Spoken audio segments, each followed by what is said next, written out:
अस्सलामुअलैकुम वरहमतुल्लाहि वबरकातुहु औज़ुबिल्लाहि मिनश्शैतानिर्रजीम बिस्मिल्लाहिर्रहमानिर्रहीम సూరా 25 అల్ ఫుర్ఖాన్ 1-25 ఆయాతులు.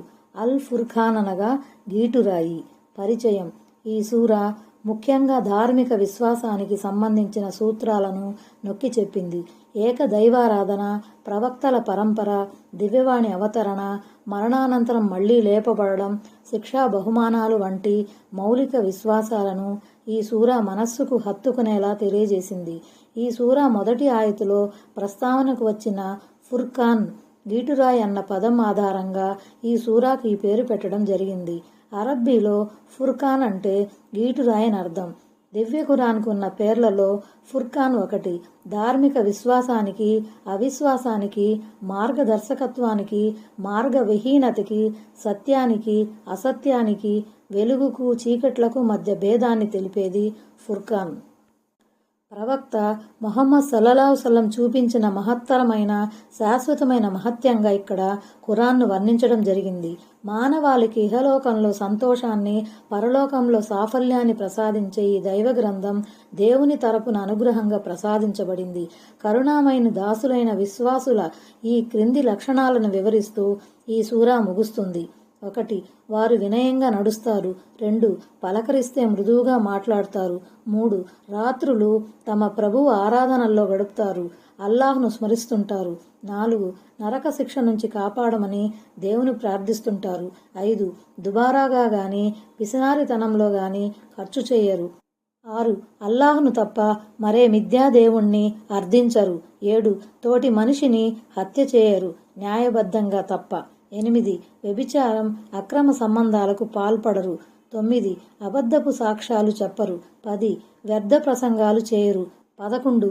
దేవుని సృష్టి సామర్థ్యానికి సంబంధించిన ప్రస్ఫుటమైన చిహ్నాల ద్వారా వారు హితోపదేశాన్ని, ప్రేరణను పొందుతారు. 12. తమ కంటికి చలువుగా ఉండే భార్యలను, పిల్లలను ప్రసాదించమని దేవుని వేడుకుంటారు. 13. దైవభీతి పరులకు ఒక ఉదాహరణగా, ఒక నమూనాగా తమను రూపొందించాలని దేవుని ప్రార్థిస్తుంటారు. 14. సహనం వహిస్తారు. ఆయత్ నంబర్ 1. సమస్త లోకవాసులను హెచ్చరించేవానిగా ఉండటానికి గాను తన దాసునిపై గీటురాయిని అవతరింపజేసిన అల్లాహ్ గొప్ప శుభకరుడు. దీని ద్వారా స్పష్టమయ్యే ముఖ్య విషయం ఏమిటంటే, అంతిమ దైవ ప్రవక్త ముహమ్మద్ సల్లల్లాహు అలైహి వసల్లం సందేశం విశ్వజనీన సందేశం. ఆయన సల్లల్లాహు అలైహి వసల్లం సమస్త లోకవాసుల కోసం ప్రవక్తగా పంపబడ్డారు. మానవులు, జిన్నులు కూడా వారిలో చేరి ఉన్నారు. ఆ మాటే మరో చోట ఈ విధంగా అనబడింది: ప్రజలారా, నేను మీ అందరి వైపునకు వచ్చిన దైవ ప్రవక్తను అని ఓ ముహమ్మద్ వారికి చెప్పు. సూరా అరాఫ్ 158.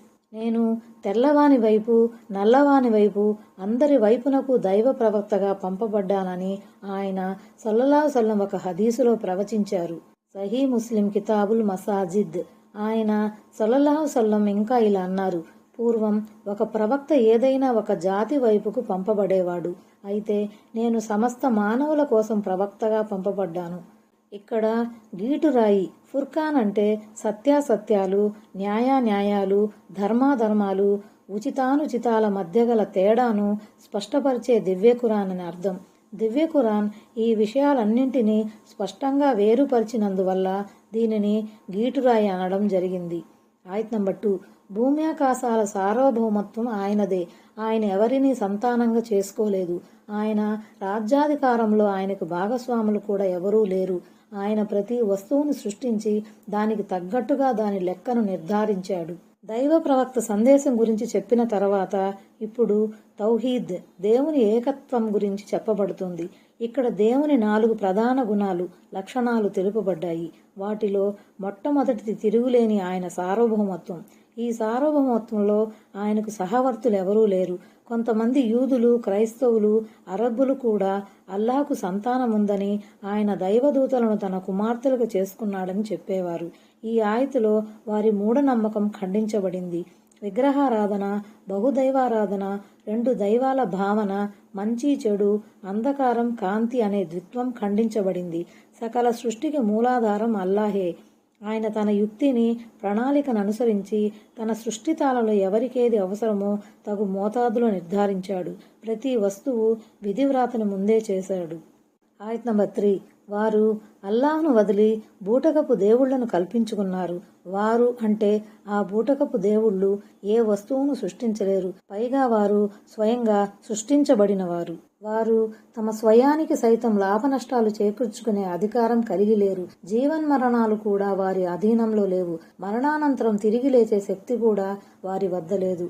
కానీ ఈ అన్యాయస్తులు సర్వశక్తులు గల తమ నిజ ప్రభువును కాదని ఏ శక్తి లేని హీనులను తమ ఆరాధ్య దైవాలుగా నిలబెట్టుకున్నారు. వారు ఇతరులకు ఏదన్నా లాభం గాని నష్టం గాని చేకూర్చలేరు సరికదా, స్వయంగా తమ ఆత్మలకు కూడా ఏమీ చేసుకోలేరు. దీని తరువాత ప్రవక్త తిరస్కారుల సందేహాలు పటాపంచలు చేయబడ్డాయి. ఆయత్ నంబర్ 4. ఇది ఇతను స్వయంగా కల్పించుకున్న అబద్ధం తప్ప మరేమీ కాదు. ఈ విషయంలో ఇతరులు కూడా ఇతనికి సాయపడ్డారు అని అవిశ్వాసులు చెప్పసాగారు. నిజానికి వారు చాలా అన్యాయానికి, ఆశాంతం అబద్ధానికి ఒడిగట్టారు. ఈ గ్రంథాన్ని కల్పించటంలో యూదులు, వారి బానిసలు అబూ ఫకీహా, యసార్, అద్దాస్, జబర్ తదితరులు మొహమ్మద్ సల్లల్లాహు సల్లంకు తోడ్పడి ఉంటారని ముష్రికులు చెప్పేవారు. అన్-నహ్ల్ సూరా 103వ ఆయతులో దీనికి సంబంధించిన కొన్ని వివరాలు వచ్చాయి. ఈ ఆరోపణను ఖురాన్ ఒక అన్యాయంగా, ఆశాంతం అబద్ధంగా అభివర్ణించింది. ఒక నిరక్షరాసి మొహమ్మద్ ఇతరుల సహాయ సహకారాలతో ఇంతటి స్వచ్ఛమైన, అపురూపమైన అరబ్బీ భాషలో ఉద్గ్రంథాన్ని సమర్పించగలడా? ఒకవేళ సమర్పించిన సత్యాలను ఇంత ప్రస్ఫుటంగా విశదీకరించే, చారిత్రక గాథలను వివరించే, మానవ జీవితంతో ముడిపడిన మార్గదర్శక సూత్రాలన్నింటినీ తెలిపే సాటిలేని జీవన సంవిధానాన్ని నిరక్షరాసైన ఒక వ్యక్తి పరిచయం చేయగలడా? వీళ్ళకేమైపోయింది? ఇలాంటి పసలేని ఆరోపణలను వారు ఎందుకు చేస్తున్నారు? ఆయత్ నంబర్ 5. ఇవి పూర్వీకుల గాథలు. వాటిని ఇతను వ్రాయించాడు. అవి ఉదయం సాయంత్రం అతని ముందు పఠించబడుతున్నాయని కూడా ఈ అవిశ్వాసులన్నారు.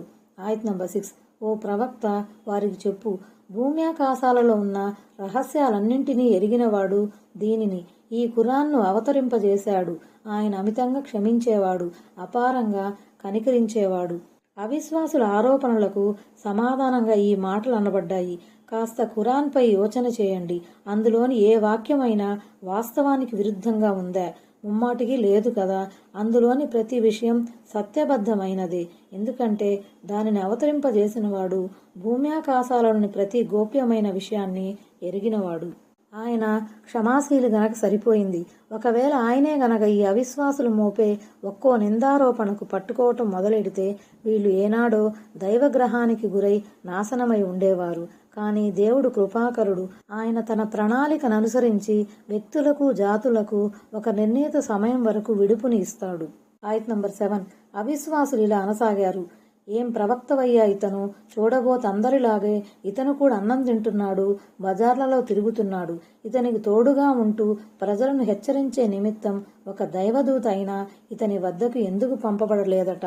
దివ్య ఖురాన్ను ఎగతాళి చేసిన తర్వాత వారిప్పుడు దైవ ప్రవక్త సల్లల్లాహు సల్లంను ఎగతాళి చేయటం మొదలెట్టారు.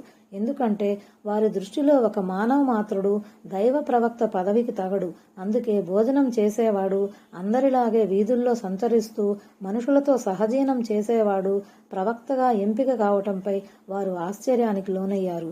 ఇప్పుడు ఒక మెట్టు దిగి వచ్చి ఇంకొక అభ్యంతరం లేవనెత్తారు. అదేమంటే, ఒక సాధారణ మనిషి దైవ ప్రవక్తగా నియుక్తుడైనప్పటికీ అతనికి సహాయకుడుగా కనీసం ఒక దైవదూత, ఫరిష్తా అన్నా లేకపోతే ఎలా? దైవదూత అయినా తోడుగా లేని వ్యక్తిని మేము దైవ ప్రవక్తగా ఎలా నమ్మాలి? ఆయత్ నంబర్ 8.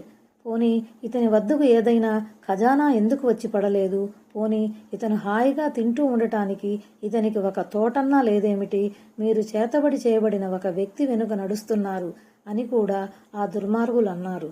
కనీసం అతని వద్దకు ఏదన్నా ఖజానా అన్నా పంపబడితే అతనికి ఉపాధిని సమకూర్చుకునే ఇబ్బంది ఉండేది కాదు కదా. అదీ కాకపోయినా కనీసం ఒక తోటన్నా అతనికి ఉంటే అతను ఆర్థికంగా మాకంటే కాస్త మంచి స్థితిలో ఉండేవాడు కదా. మరి ఇంతటి సామాన్యుణ్ణి దేవుడు తన ప్రవక్తగా ఎన్నుకున్నాడేమిటి అంటే ఈ వ్యక్తి మొహమ్మద్ని ఎవరో చేతబడి చేశారు. తత్కారణంగా ఇతని మతి చలించింది. ఇతని మాటలు మతి ఉన్నవాని మాటల్లా లేవు. కాబట్టి ప్రజలారా, మీరు ఇతని వెనుక నడవకండి. ఆయత్ నంబర్ 9. ఓ మొహమ్మద్, చూశావా వాళ్ళు నీ గురించి ఎలాంటి ఉదాహరణలను ఇస్తున్నారో? అది కాదులే, నిజానికి వాళ్ళు అసలు మార్గం తప్పారు. ఇక వాళ్ళు మార్గానికి రావటం అనేది జరగదు. దేవుడు తన ప్రవక్తనుద్దేశించి చెప్పిన మాటలివి. ఓ మొహమ్మద్, చూశావా వీళ్ళు నీపై నీలాప నిందలు మోపుతున్నారు. నిరాధారంగా నిన్ను తోలనాడుతున్నారు. ఒక్కోసారి నిన్ను చేతబడికి గురైన వాడని అంటున్నారు. ఒక్కోసారి నిన్ను ఉన్మాదిగా చిత్రీకరిస్తున్నారు. నిన్ను అసత్యవాదని కూడా అంటున్నారు. కవి పుంగవుడని కూస్తున్నారు. వాస్తవానికి వాళ్ళు చెప్పేదంతా మిథ్య. వారి ఆరోపణల వెనుక అణుమాత్రం ఆధారం కూడా లేదు. తాము బొంకేదంతా అబద్ధమన్న సంగతి స్వయంగా వాళ్లకు కూడా తెలుసు. ఇలాంటి పైలా పచ్చీసు మాటల్ని పలికి వాళ్ళంతట వాళ్లే మార్గ విహీనతకు లోనవుతున్నారు. అలాంటప్పుడు వారికి సన్మార్గం ఎలా ప్రాప్తిస్తుంది? ఆయత్ నంబర్ 10. అల్లా శుభకరుడు. ఆయన గనక తలుచుకుంటే వాళ్ళు ఉదాహరించిన తోట కన్నా మేలైన ఎన్నో తోటల్ని, క్రింద కాలువలు ప్రవహించే తోటల్ని నీకోసం సమకూర్చగలడు. ఇంకా నీకోసం ఎన్నో బ్రహ్మాండమైన మేడల్ని కూడా చేయగలడు. ఓ మొహమ్మద్ సల్లల్లాహు అలైహి వసల్లం, నీకు సిరి సంపదలు, తోటలు లేకపోవటంపై వాళ్ళు మొసలు కన్నీరు కారుస్తున్నారు కదూ. మేము గనక కోరుకుంటే వాళ్ళు ప్రస్తావించే తోటల కన్నా విలువైన తోటల్ని నీకు ప్రసాదించగలం. అపురూపమైన మేడలు, మిద్దెల్ని నీకు సమకూర్చగలం. కానీ వాటి వల్ల ఆ సత్య తిరస్కారులకు ఒరిగేదేమిటంట? వాళ్ళెలాగూ సన్మార్గ భాగ్యం పొందరు. మరలాంటప్పుడు నీపై అక్కరకు రాని సానుభూతిని ఎందుకు కురిపించాలి? ఆయత్ నంబర్ 11. అది కాదు, వారసలు ఆ గడియ తీర్పు దినమును ధిక్కరిస్తున్నారు. అయితే ఆ గడియను ధిక్కరించే వారి కోసం మేము మండే అగ్నిని సిద్ధం చేసి ఉంచాము. పరలోకం పట్ల వారికి నమ్మకం లేకపోవటం మూలంగానే వారు దైవ ప్రవక్త సల్లల్లాహు అలైహి వసల్లంను ధిక్కరించారు. ఆయత్ నంబర్ 12. దూరం నుంచే అది వారిని చూసినప్పుడు ఆగ్రహంతో అది ఉడికిపోతూ గర్జిస్తూ ఉండటాన్ని వారు వింటారు. అంటే అవిశ్వాసులు మషర్ మైదానంలో సమావేశమై ఉన్నప్పుడే నరకం దూరం నుంచి చూచి క్రోధావేశంతో ఊగిపోతుంది. వాళ్లను ఎప్పుడు అమాంతం కబళించాలా అని ఆవురావుమంటూ ఉంటుంది. ఈ విషయమే ఇంకొక చోట ఇలా వర్ణించబడింది. నరకవాసుల గుంపు నరకంలో పడివేయబడినప్పుడల్లా వారు దాని గర్జనను వింటారు. అది ఆవేశంతో ఎగిసిపడుతూ ఆగ్రహంతో బద్దలయ్యేటట్లు ఉంటుంది. సూరా అల్ ముల్క్ 7:8. నరకవాసులను చూడటం, గర్జించటం ఒక యథార్థం. ఇది వర్ణన కాదు. అందులో గ్రాహ్య శక్తిని, స్పందనను సృజించటం దైవానికి ఎంతమాత్రం కష్టం కాదు. ఆయన తలుచుకున్నదల్లా చేయగలడు. తుదకు నరకానికి మాట్లాడే శక్తిని సైతం అల్లాహ్ ప్రసాదిస్తాడు. నువ్వు నిండిపోయావా అని దాన్ని అడిగినప్పుడు ఇంకా ఏమన్నా మిగిలి ఉందా? అల్-మిమ్ మజీద్ అని అది ప్రతిస్పందిస్తుంది. సూరా కాఫ్ 30. ఆయత్ నంబర్ 13. నరకంలోని ఒక ఇరుకైన స్థలంలో వారిని కాళ్ళు చేతులు బంధింపబడిన స్థితిలో పడవేయబడినప్పుడు వారు చావు కోసం అరుస్తారు. ఆయత్ నంబర్ 14. ఈ రోజు ఒక్క చావు కోసం అరవకండి, అనేక చావుల కోసం అరుస్తూ ఉండండి అని వారితో అనబడుతుంది. నరకవాసులు నరక యాతనకు తాళలేక తమకు చావైనా వచ్చి ఉంటే బాగుండునే అని కాంక్షిస్తారు. ఇప్పుడు మీరు ఒక చావును కాదు, ఎన్నో చావులను పిలవండి అని వారితో అనబడుతుంది. అంటే ఈనాటి నుంచి మీరు ఒక రకం శిక్ష కాదు, రకరకాల శిక్షను రుచి చూడవలసి ఉంటుంది. అనుదినం మీకు మరణమే. ఇక మీకు మనసైన జీవనం అన్నదే లేదు. దుర్భరమైన బ్రతుకును వెళ్లదీస్తూ ఉండండి. ఆయత్ నంబర్ 15. వారికి చెప్పు, ఇది మేలా లేక భయభక్తులు గలవారికి వాగ్దానం చేయబడిన శాశ్వతమైన స్వర్గం మేలా? అది వారి ప్రతిఫలం, వారు చేరుకోవలసిన చివరి గమ్యస్థానం. ఇది అంటే నరకయాతన అన్నమాట.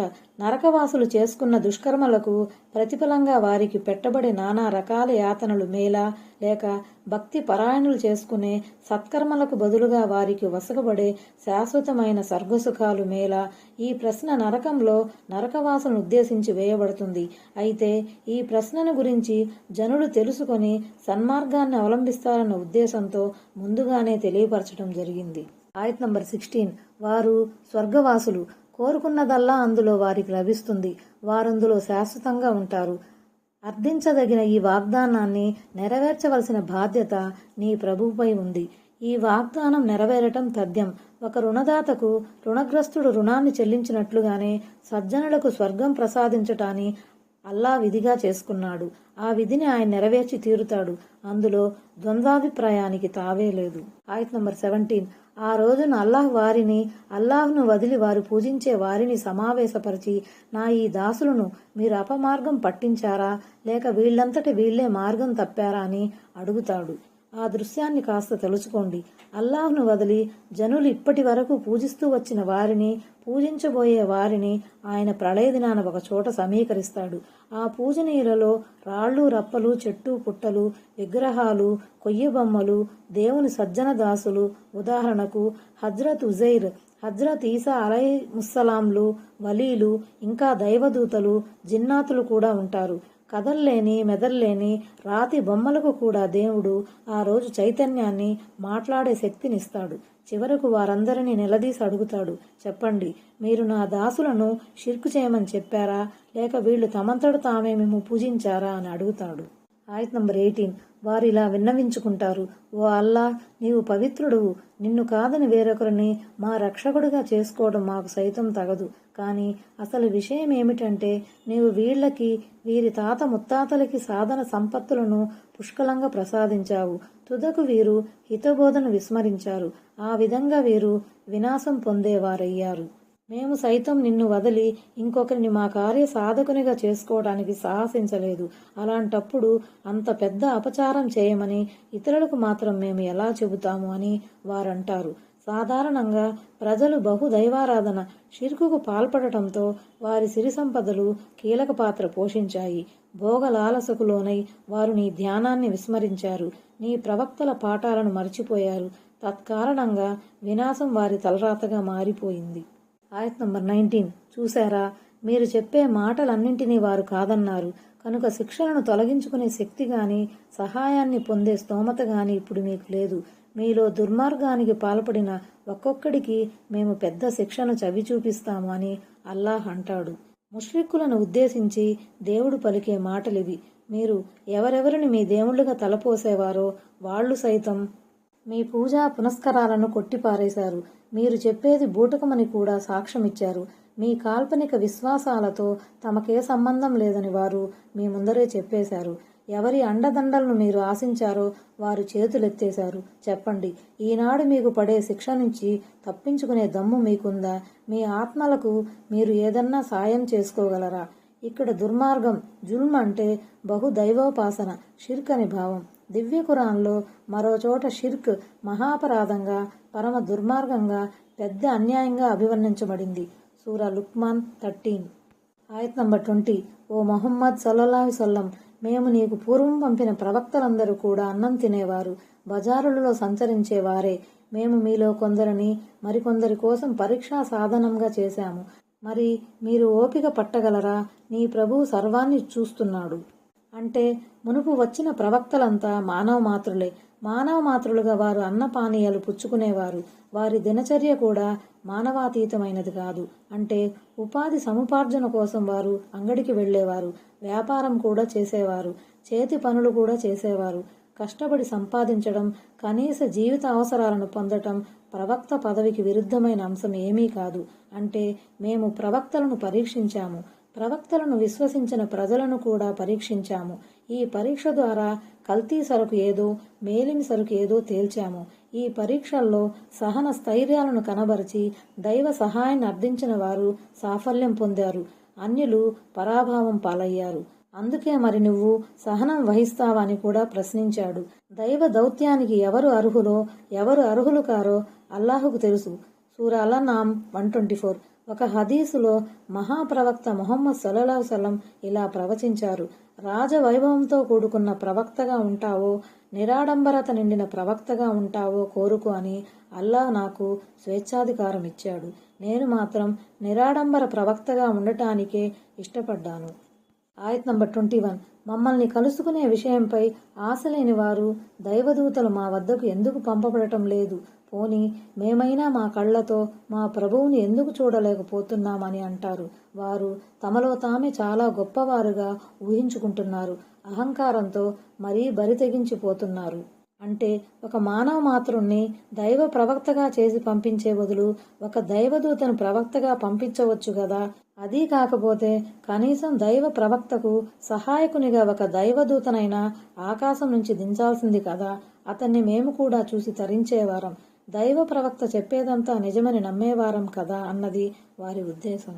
ఈ మొహమ్మద్ సల్లల్లాహు సల్లం నా ప్రవక్తయ్యా బాబు, మీరంతా అతన్ని నమ్మి నడవండి అని దేవుడే దిగివచ్చి మాకు చెప్పడే అన్నది వారి మాటల్లోని అంతరార్థం. తలబిరుస్తాం వల్లనే వాళ్ళు ఇలాంటి తలా తోకాలేని డిమాండ్లు చేస్తున్నారు. వారు కోరేవన్నీ దైవ ప్రణాళికకు ప్రకృతికి విరుద్ధమైనవి. అగోచర విషయాల ద్వారా అల్లా తన దాసులను పరీక్షించదలుస్తున్నాడు. ఒకవేళ వారు కోరుతున్నట్లుగా దైవదూతలే దివి నుంచి భూమికి దిగి వస్తే, దేవుడు స్వయంగా వచ్చి వారి కళ్ల ముందర నిలబెడితే ఇక వారు విశ్వసించటంలో గొప్పేముంది? పరీక్ష అన్న దానికి అర్థమే ఉండదు కదా. ఆయత్ నంబర్ 22. వారు ఏ రోజున దైవదూతలను చూస్తారో ఆ రోజు ఆ అపరాధులకు ఎంత మాత్రం సంతోషం కలగదు. శుభవార్తలన్నీ, సంతోషదాయక వార్తలన్నీ మీకు పూర్తిగా నిషిద్ధమని దైవదూతలు అంటారు. ఆ రోజు అంటే చావు వచ్చే రోజు. ఈ రోజు అవిశ్వాసులు దైవదూతలను చూడాలని ఆరాటపడుతున్నారు. అయితే మృత్యువు వచ్చిన రోజున వారు దైవదూతలను కళ్ళారా చూస్తారు. కానీ ఆ దర్శనం వారికి సంతోషాన్ని ఇవ్వదు. ఆ క్షణాన దైవదూతలు వారికి నరకయాతన గురించి వినిపిస్తారు. ఓ దురాత్మ, నీ దుష్టదేహం నుంచి బయటకు రా అని అంటారు. దాంతో అతని ఆత్మ బయటపడి పారిపోబోతుంది. అప్పుడు దైవదూతలు దాన్ని చితకబాదుతారు. అన్ఫాలా సూర 50లోను, అల్లానాం సూర 93లోను ఈ సంగతి చర్చించబడింది. విశ్వాసి వ్యవహారం తద్భిన్నంగా ఉంటుంది. విశ్వాసి ప్రాణం పోయేటప్పుడు దైవదూతలు దానికి స్వర్గలోక శుభవార్తను వినిపిస్తారు. హమీం సజ్దా 30-32 సూరాలో ఈ విషయం ఉంది. హదీసు ప్రకారం, ఓ పవిత్రాత్మ, పవిత్ర దేహంలో ఉన్న ఓ శుభాత్మ బయటికి రా, దైవానుగ్రహాలు ఉన్న చోటికి పద, నీ ప్రభువు నీ పట్ల ప్రసన్నుడై ఉన్నాడు అని దైవదూతలు విశ్వాస ఆత్మనుద్దేశించి అంటారు. మరికొంతమంది ఆ రోజు అనే పదాన్ని ప్రళయ దినం నేపథ్యంలో తీసుకున్నారు. ఇమాం ఇబ్న కసీర్ ఏమంటున్నారో చూడండి. 2 అభిప్రాయాలు కూడా సరైనవే. ఎందుకంటే ఈ 2 సందర్భాలలోనూ దైవదూతలు విశ్వాసులకు, అవిశ్వాసులకు ఎదురవుతారు. విశ్వాసులకు దైవ కారుణ్యం, దైవ ప్రసన్నత గురించిన సంతోష వార్త వినిపిస్తారు. అవిశ్వాసులకు వినాశం, నష్టం గురించిన సమాచారం అందజేస్తారు. హిజ్రున్ అంటే వారించటం, అడ్డుకోవటం అని అసలు అర్థం. ఉదాహరణకు, ఎవరైనా తన అవివేకం వల్ల లేక నిర్లక్ష్యం వల్ల అధికార దుర్వినియోగం చేస్తూ ఉంటే తదుపరి ఉత్తర్వులు జారీ అయ్యే వరకు ఫలానా నిర్ణయాలు గైకొనరాదని న్యాయమూర్తి ఆదేశిస్తాడు. దాన్నే అరబ్బీలో హజరల్ ఖాజీ అలా ఫులానిన్ అంటారు. అంటే న్యాయమూర్తి ఫలానా అతనికి ఆంక్ష విధించాడని భావం. మక్కా కురైషులు కాబాలో విలీనం చేయకుండా ఉంచిన హతీం భాగాన్ని కూడా పై భావంలోనే హిజ్రుగా పిలవటం జరిగింది. నిజానికి హతీం లేక హిజ్రు కూడా కాబాలో అంతర్భాగమే. అందుకే కాబా గృహ ప్రదక్షిణ చేసేవారు ఆ స్థలం హతీం లోపల నుంచి రావటాన్ని వారించడం జరిగింది. తవాఫ్ ప్రదక్షిణ చేసే సమయంలో ఆ స్థలం బయట నుంచి ప్రదక్షిణ పూర్తి చేయాలి. లోపలి గుండా చేసే తవాఫ్ నెరవేరదు. అందుకే ఆ స్థలాన్ని ఒక పిట్టగోడ ద్వారా సూచించడం జరిగింది. అలాగే బుద్ధి వివేకాలను కూడా హిజ్రునుగా వ్యవహరిస్తారు. ఎందుకంటే మానవునికి శోభించని విషయాలను బుద్ధి వారిస్తుంది, అడ్డుకుంటుంది. దైవభక్తి పరాయణులకు ఏ శుభవార్త ఇవ్వబడుతున్నదో దానికి మీరు నోచుకోకుండా పోయారు. మీరు అభాగ్యులు. ఈరోజు జన్నతుల్ ఫిర్దౌస్ దాని అనుగ్రహాలు మీ కొరకు నిషేధించబడ్డాయి. కేవలం విశ్వసించిన భక్తిపరులు మాత్రమే ఈ అనుగ్రహాలకు యోగ్యులు అన్నది దైవదూతల పలుకుల్లోని అంతరార్థం. ఆయత్ నంబర్ 23. వారు ప్రాపంచిక జీవితంలో చేసి ఉన్న కర్మల వైపుకు మేము వచ్చి వాటిని ఎగిరిన దుమ్ము ధూళి వలె చేసేశాము. అరబ్బీ మూలంలో హబాన్ అనే పదం ఉంది. హబాన్ అనేది అత్యంత సూక్ష్మమైన రేణువు. ఏదైనా చిన్న రంధ్రంలో నుంచి సూర్యకిరణాలు ప్రసరిస్తున్నప్పుడు ఆ కిరణాల మధ్య ఆ రేణువులు మెరుస్తూ ఉంటాయి. వాటిని పట్టుకోదలిస్తే చేతికి చిక్కవు. అవిశ్వాసుల కర్మలు కూడా తీర్పు దినాన అలాంటి సూక్ష్మాతి సూక్ష్మమైన రేణువుల మాదిరిగా నిరర్ధకం అయిపోతాయి. ఎందుకంటే వారి కర్మలలో ఈమాన్, విశ్వాసం, ఇఖ్లాస్, చిత్తశుద్ధి అనేవి ఉండవు. అవి ఇస్లామీయ షరీయత్కు అనుగుణంగా కూడా ఉండవు. దైవ సన్నిధిలో సదాచరణలు స్వీకారయోగ్యం కావాలంటే అవి 2 షరతులకు కట్టుబడి ఉండాలి. అంటే విశ్వాసం, చిత్తశుద్ధితో పాటు మంచి పనులు షరీయతుకు అనుగుణంగా ఉండాలి. ఈ ఆయతులో అవిశ్వాసుల ఆచరణలు రేణువులతో పోల్చబడ్డాయి. మరో చోట బూడిదతో, ఇంకో చోట ఎండమావులతో, వేరొక చోట చదునైన నున్నటి రాయితో పోల్చబడ్డాయి. వివరాల కొరకు చూడండి సూరా అల్-బకరా 264, సూరా ఇబ్రహీం 18, సూరా నూర్ 29.